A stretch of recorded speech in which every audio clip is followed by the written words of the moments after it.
Welcome back to the Tide Generator podcast.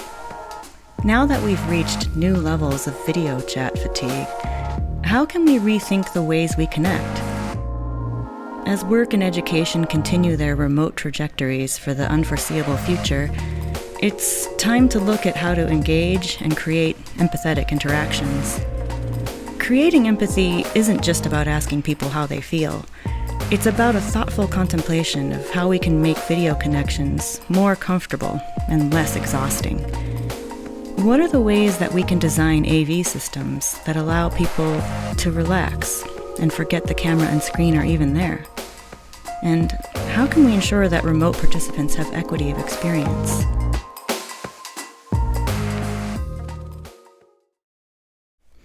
In many ways, we've become accustomed to screen-based communications. We're kind of used to it. We're a little bit exhausted by it.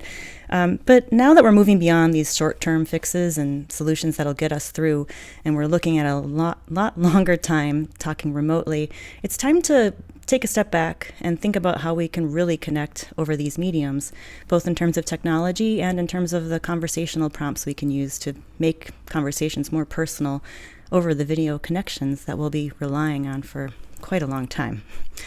So in this episode, I have with me two guests who can talk about this from different perspectives, and I'm really interested to hear what they see coming in the future. With me today, I have Julie Johnston. She is Senior Director of Learning Technologies in the University Information and Technology Services Department at Indiana University. Welcome, Julie. Thanks for having me. Thank you. And also with me today, I have Amar Bakshi. He is founder and creative director of Shared Studios. Hello. Hi, thank you for having me. Yeah, thanks for joining me. So yeah, I'm really excited to talk about this because I think that you both really immediately can talk about this in terms of feeling connection, trying to feel comfortable with video connection, which is what is our main lifeline right now. So I guess what do you see coming up for the rest of this year and then beyond with video? Maybe we'll start with Julie. Well, this year and beyond. Wow. So we are in the midst of launching our fall semester. We're getting ready for our students to come back. It is everyone's taking charge of everything that we have to do. But what I've noticed is this really shared camaraderie.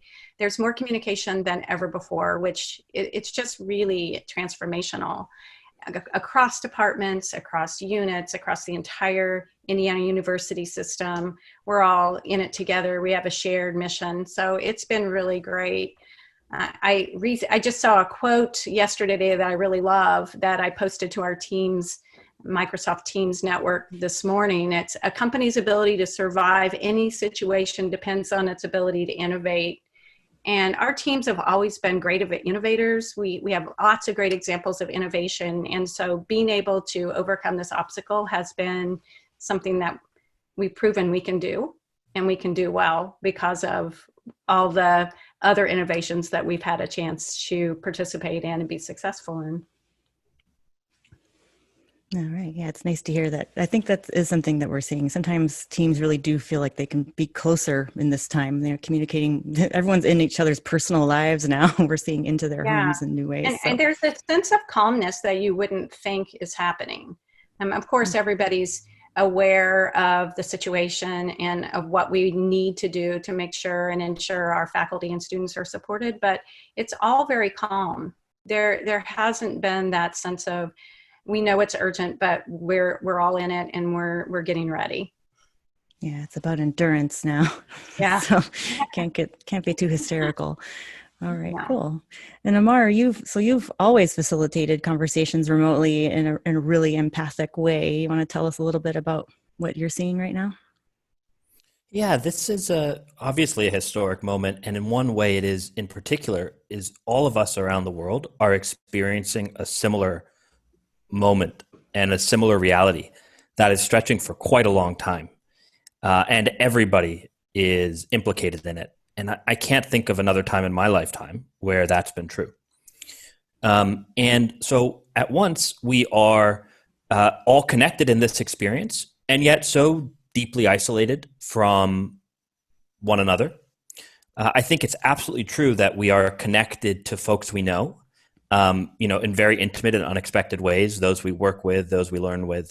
But the kinds of encounters that break you out of your bubble, that make you surprised and feel lost in the world, that really transform you, the kind of conversations that really change how you see yourself, they're actually, more important than ever. And so when we think about where we are, it's an extremely painful moment in human history, but it also does afford us some unique opportunities. And that's what we're trying to focus on and see if we can use this unique moment to build bridges, which we've always needed, between groups of people who wouldn't otherwise meet, wouldn't otherwise connect. Yeah, I think there's a lot of opportunity, like you said, even while we're enduring this tremendous human pain and suffering, we can look toward each other to try to find a way out of it, to try to get through it together. So I think that's what's great about this conversation that we're going to have today. I think what are the human factors that we can really think about? We've all gotten pretty used to these talking heads. We talked a little bit about the full scale video immersive possibilities that were introduced in portals. Portals, you walk in and you feel like you're looking at another full scale human in front of you. I guess, do you want to talk a little bit, Amar, about how you've noticed how people interact in these spaces when they can see a whole person in front of them? Yeah, so we evolved to respond to one another's most minute gestures, how we sit, how we talk, where our eyes go. And in video conferencing, you don't traditionally get much of that, with a disembodied head. It's kind of unsettling. You sort of check out, you're not fully present. And so I think there's a lot of challenges in the way we currently communicate. On the flip side, this is incredible technology where if you have an idea in Milwaukee, you can communicate with someone in Madrid and make it happen. And that is an incredible moment for human flourishing and connection and possibility. But we haven't always used it that way. And so this is a moment for us to remember and push that muscle. I think in the virtual space now, we've always seen ourselves as connecting people through meaningful conversations, through building a global community, and then through technology. And without the portal technology, without full body video conferencing and eye contact, we think that the conversation becomes so much more important. And we're really focusing on the groundwork you can put in place to help people have meaningful conversations in this environment. And so, there are a bunch of principles, I think, that we follow and we expect participants to follow. And then there's quite a bit that we train our facilitators in. But, broadly and just quickly, we encourage people to seek first to understand and then to be understood, and really try to impress upon them the value of that in a conversation.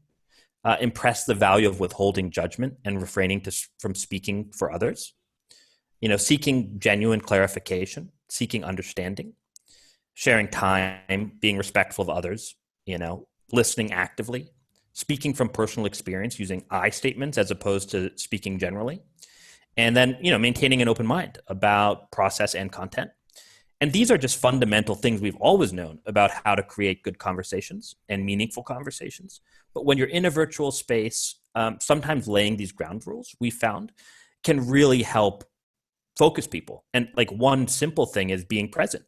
So whenever we start meetings, we very consciously set aside time for people to close their phones and browsers, and focus. And we encourage folks to sit with the discomfort that comes in an environment like when you're having meaningful conversations, and really, let yourself be present in them. And this is stuff you would do anyway. But I think whether you're talking about your own internal team or, in our case, connecting you to folks you don't already know, it can help to just remember the basics of what makes a good team and what makes a good conversation.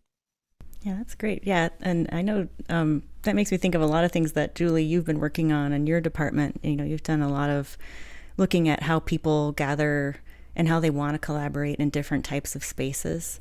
And I think that they connect. I think you've made a lot of observations about how people can connect and where technology sort of fits in at the edges of that and how it can help support conversations. Yeah, I guess so now that you have all that knowledge from people gathering in public in the spaces together, but now how are you going to apply it in this new hybrid model you have to get going for the fall? Right. And actually, as we pivoted to completely online in March, it was a time to really determine what types of support structures do we need in place for our students as well as our instructors.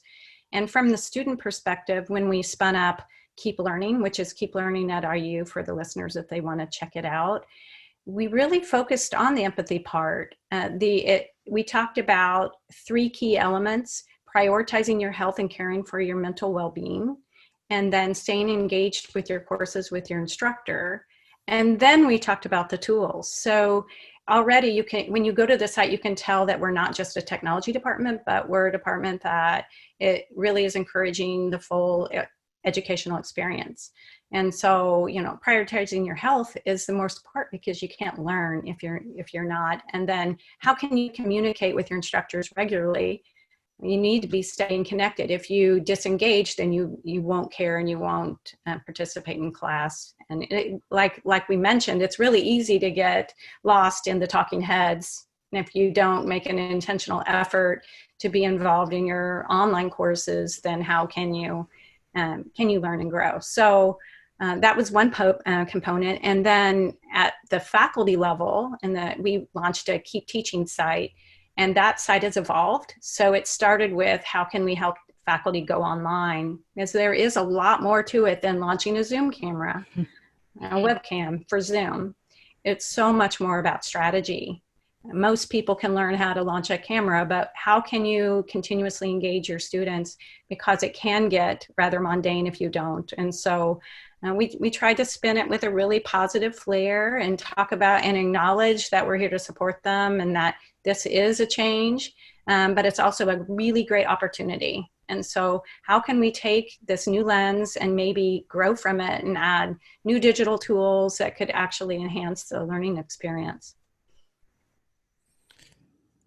I mean, I think that's so right on. And in the educational context, a rich learning experience is, not just reading or listening to a lecture. It's having conversation, engaging in the nuance of complex subjects, having multiple perspectives, and lived experience and conversational learning, right? Yeah. Right.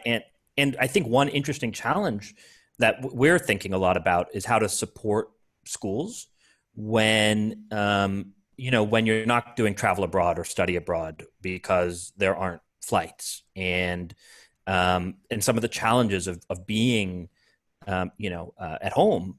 How do you embrace some of those sort of critical real world skills of navigating difference and engaging in diverse conversations? And so but I think for all of that, it does come down to what Julie was saying, and then building on that core foundation with really, I think, the incredible opportunity this moment affords, which is to think about how every class, can benefit from taking a viewpoint from another class entirely, another group entirely across the world. Like, I think that as we emerge from this, we'll see that the digital has a lot of a bigger role to play in enhancing our physical experiences than we thought before.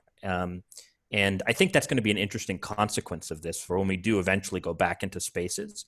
I think we might come back to miss some of the opportunities and disciplines that being virtual has created. There's a tool that was designed at Indiana University. It's called Course Networking, and I think it's dcn.org or .edu. I'm not sure, but it has an LTI integration, but the tool was specifically designed with a social media flair, where you have this more of a conversational experience like regular social media in an educational setting, but it also is designed that you can cross over to other courses of like content across the world. And so it's been around for about 5 years, but all of a sudden my eyes are opening up to the possibilities because of this. And like you mentioned, we're not going to get a chance to travel as much as we would like to. And a digital tool like this may be the way to at least for the moment, still have those connections, because they are so important. Yeah, I think that might be one of the advantages. Like you're both saying, we can pull in people from around the world. We've all gotten pretty used to that. We can really collaborate with everyone globally. We always had these tools before, but now that it's been necessitated, it's interesting how that opens up creative possibilities for who else we can bring into conversations. So yeah, I hope it does continue in every venue.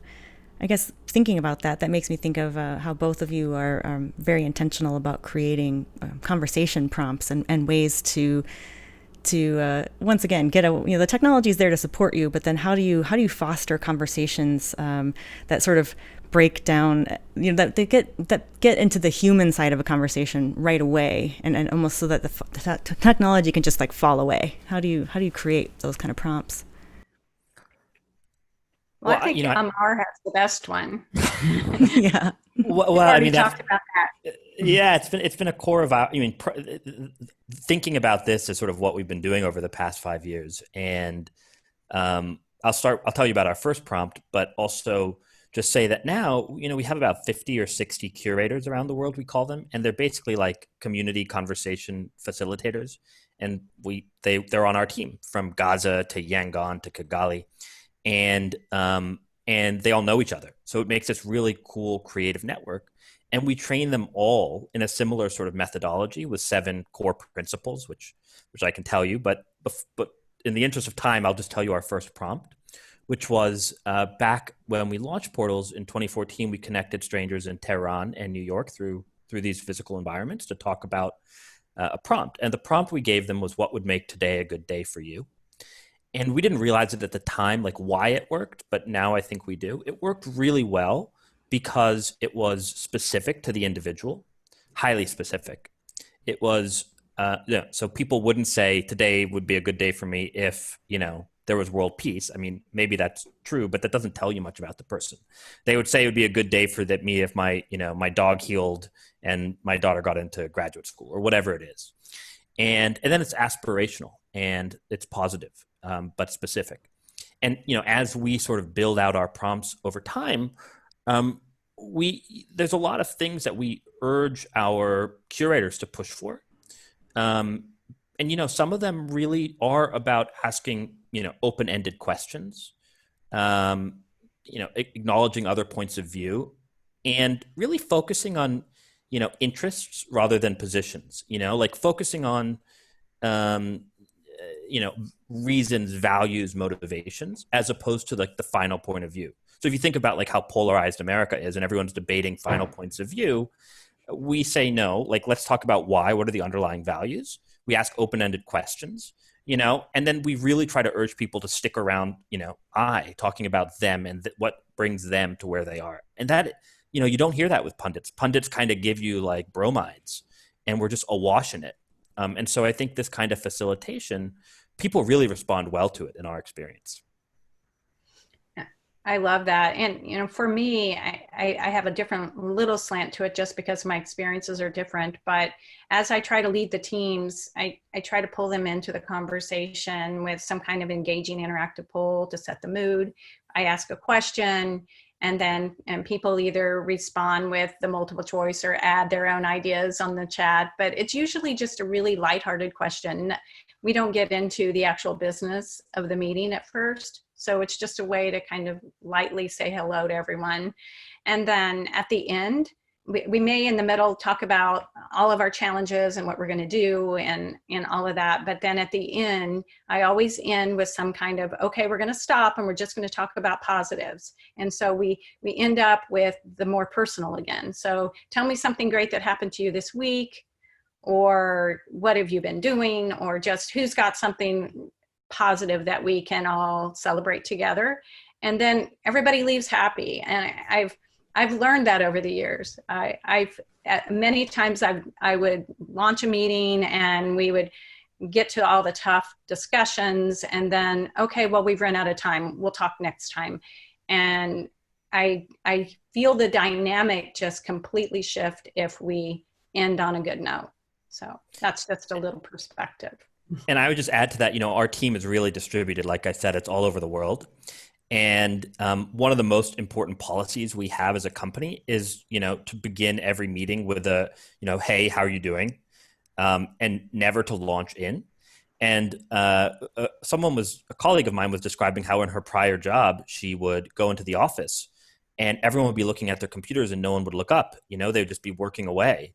And she'd be like, hello, I'm here, and it's a really annoying way to be in the office. But a lot of workplaces are kind of like that, but if you look up and say, hey, like, how was your weekend? How are you doing? It sets the tone for the whole day. That's better. And so, like, even as we think about teamwork, some of the stuff that is foundational, but that you almost like forget sometimes in an office because you almost can sometimes forget, you really can't online. Like, it's even more egregious if a meeting starts, you're on Zoom from like 9 a.m. to 9 p.m. No one asks you how you are. And it's like, you just feel like a machine. And so a lot of the same principles of, like being in it for the team, don't try to prove yourself right, but focus on, what you're trying to accomplish and sort of be honest about who you are in these meetings and listen to others are so critical, I think, when you're virtual. Yeah. So I very much agree with, like, if you're feeling things are going wrong, think about the foundational elements of what a good team environment is, or read about what those are and make sure you're implementing them, because they're more important now even than when being in person can give you some wiggle room. Yeah, I wonder if we might bring those same principles to the education environment too. Do you think if we have hybrid classroom setups where some students are remote and some are actually in the room, is there a way we could kind of do a virtual attendance or a virtual way of checking in with everybody who's on the far end and kind of get them engaged right away? Yeah, so we are highly focusing on strategies for ensuring that both sets of students feel part of the educational setting. And in fact, some of our strategies in our documentation we want student-to-student interaction. We encourage the breakout rooms during the middle of class. We also encourage having the students that are on a distance online up on the screen as the other students enter the room. We developed a video where we emulated those experiences and sent that out to the faculty to describe, here's just some strategies to ensure that all students feel communicated with. Call on the online students equally. Just all those kinds of things that would make each feel more comfortable. We also have a tool called Namecoach. And what Namecoach does is allow you to learn how to pronounce names, obviously. So we have that available for the student and for the instructor. And I don't know about you, but I enjoy meeting people and meeting them again and they remember my name. And I obviously think that shows the empathy and it shows the care. And as faculty learn the students' names, and if students know the other students' names in the class, it builds a community instead of I'm just a person in class and no one will remember I'm there. And pronouncing your name properly is an important part to that. Totally. Yeah, I think the breakout rooms also for us, we do virtual events all the time and we design virtual event series now. And so much of it is based around the nature of the breakout sessions. And then also over time, like, are the breakout groups the same? How many sessions are we having? What does the pre and post activity look like? And what are the communication channels that take place after and before the live event? And all of that stuff, I think, makes it so much better than just popping up on asking a question and disappearing again. Like, that's not why folks go to university. And that's certainly not why people would want, I really like how you're thinking about it. And I know that's how we're thinking about all the virtual experiences we're creating as well. Yeah, I think so much of any group meeting is about trying to figure out when you can actually interject. So in a classroom, there's one aspect of being able to relax back into your chair until you have something to say. But on a video call, there's all this extra pressure of like, oh, how do I make sure that they know I'm here and paying attention? So there's a lot of aspects that we're going to have to look at as we build these new classrooms. I don't know, Julie, have you had to make any changes to the actual infrastructure or trying to get things ready for the fall? Yeah, so we have minor changes. We were pretty well video ready in most of our classrooms because we are using lecture capture so before the crisis hit. So we did make some few changes. We just needed to make sure that all of the spaces that are going to be used had all of the tools necessary to ensure success. Simple changes, webcams, USB dock cams, audio changes, just to make sure, because obviously an audio experience is an important part of a Zoom call. So just ensuring that proper audio is in place. But just those simple changes to as many classrooms as we have is quite a feat. Yeah, exactly. It's a big deal. And like you said, actually audio is a really interesting point too. People being able to just speak freely and there's a lot of different ways to be able to create that feeling of being together. And I think one of those ways is just to be able to speak up, be able to talk normally and not feel self-conscious about that. So yeah. We've all been on the video call that went well and the video call that did not. And the experience is polarizing.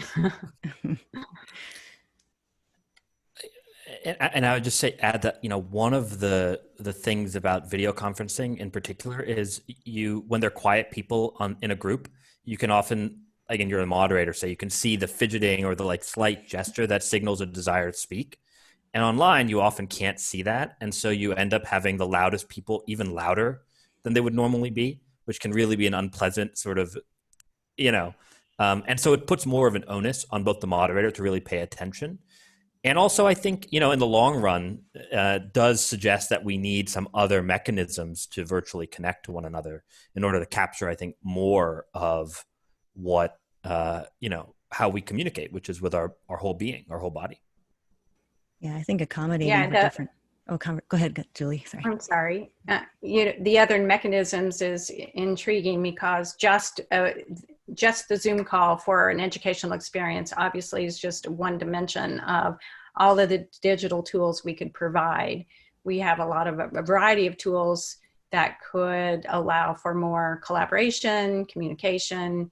VoiceThread is one of them, where the students can create content and have a lot of peer feedback, and all of a sudden you're in the midst of a really engaging conversation about core content in lieu of just the video call. So how can this be just one avenue while embedding all of these other experiences to enhance ensuring that the students feel well connected, supported, and collaborative? Yeah, I mean, well, for one thing we've done is we're doing a project with the UN, and there are a bunch of features they want in addition to the video call that most of the standard video call platforms don't allow. And so we've just built our own platform with WebRTC as the video, and there are all sorts of different things we've plugged in, different modules, and the site changes dynamically over the course of the experience. And so we've worked on it the past 3 or 4 months, and it's just for the clients we're working with.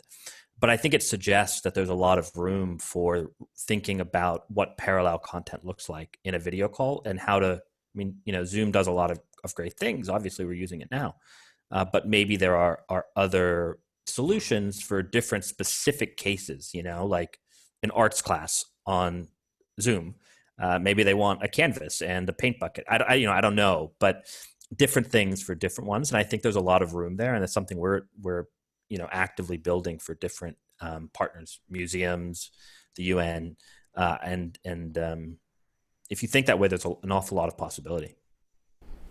Yeah, I think that adds the key component of delight too. If you actually experience a feeling of delight in one of these, it's a great feeling. We can go, oh wait, I want to play with this. What is this? I guess, yeah, that said, I guess in a way of wrapping up, that makes me think of what else we could possibly add to our experiences. I guess if there was an ideal feature you wish you could add to any of these interactions moving forward, what would you add so that we can make sure we don't have any of the awkward calls again? Well, I know for us, we've been making for the past 5 or 6 years these full body environments. And now that COVID struck, we've always had at the back of our mind, we could put these in classrooms around the world. We could put these in offices around the world, and it would allow for a student to walk into a study hall and just connect to someone in Afghanistan, or two teams where one's in Eastern Europe and one's in Silicon Valley, to actually like really work together in a way that they feel like they're sharing the same space. And so, we're going to launch in the next year, I would say, or 6 months, a version of this full body environment, and are actively looking for folks in product design and a couple other locations. So if there are people listening to this podcast who are interested, please apply at sharedstudios.com. Because I do think that full body environment, it can be done at a reasonable price point, and can be really useful for certain applications. And so that's what we're excited about, and one of the technological things we're working on. So I'm probably going to go out there. I'm going to piggyback on what Amar said. I'm going to go out there a little bit, but I love what Shared Studios did with the immersive dinner party, where you walk into their pod and there's a table and you sit down, but then at the video wall, there's the other table in another country or wherever. But what if you create an experience like that? Because our students are going to be missing out, at least right now, on the collaboration, where they sit at these collaboration tables that we've designed. They're all over campus and they're so popular, where they're collaborating, they have a shared screen, they're having the conversations. But what if the experience was immersive and it feels like you're actually sitting in full body, you sit down at a shared table and replicating an experience that they don't get because they're not all on campus. So let's work on that for us. Okay. Totally. We have a shared desk design I'll share with you that I think is really cool. There you go. Maybe it's already in existence, and I met the guy to help us with that. No, we have to make it together, but it's certainly doable. Yeah, I think that's probably about the best note we could ever end a podcast on. It's definitely doable, because it's true. That's why we have these conversations, so that we can start to explore what we think is missing and what we're trying to build to create something new. So I really appreciate you both bringing perspective on what's next and how we can get there. So thank you so much for joining me today. Thank you. Thank you. It was really a pleasure. Thanks for listening to the Tide Generator podcast, produced by Avixa. Find it wherever you get your podcasts, and we'll see you next time.